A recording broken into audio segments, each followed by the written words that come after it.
استثنائية بكل المقاييس. استثنائية أولا لأنها تدرجات باش نسيروا ونمتثلوا التوجيهات الملكية السامية في الرسالة اللي سيدنا يعني بعثها للمشاركين في المناظرة الوطنية الجهوية المتقدمة اللي كانت في طنجة.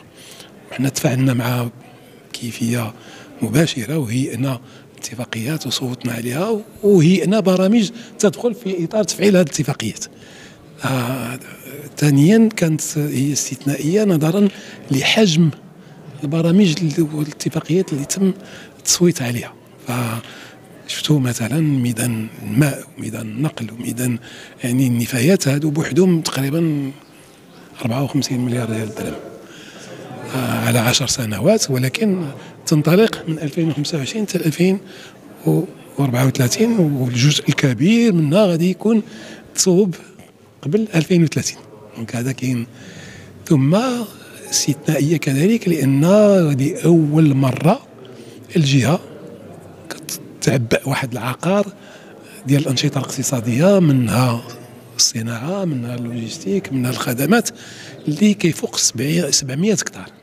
ما سبق لي أن عبأت مثل هذا الوعاء مع شركاء اللي هما في القطاع العام وفي القطاع الخاص، واللي الهدف منه هو خلق أو تسهيل الاستثمار، لأن هذا الاستثمار اللي يمكن يكون من القطاع العام، من القطاع الخاص، من المغاربة، من الأجانب، واللي خلق فرص شغل، واللي كان احنا التقدير ديالنا أنها ستفوق 78 أو 76 ألف منصب شغل إن شاء الله لما تكون هذه المناطق واجدة.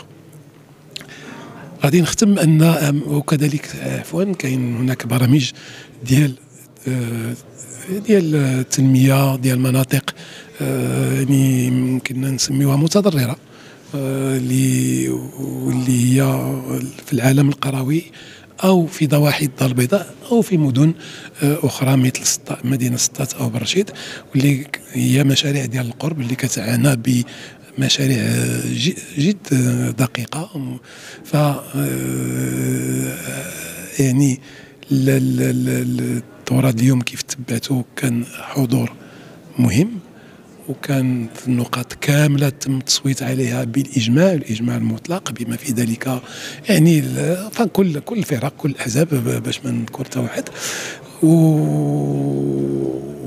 وغادي نختم ونقول لكم اليوم أمامنا تحدي واحد هو الإنجاز.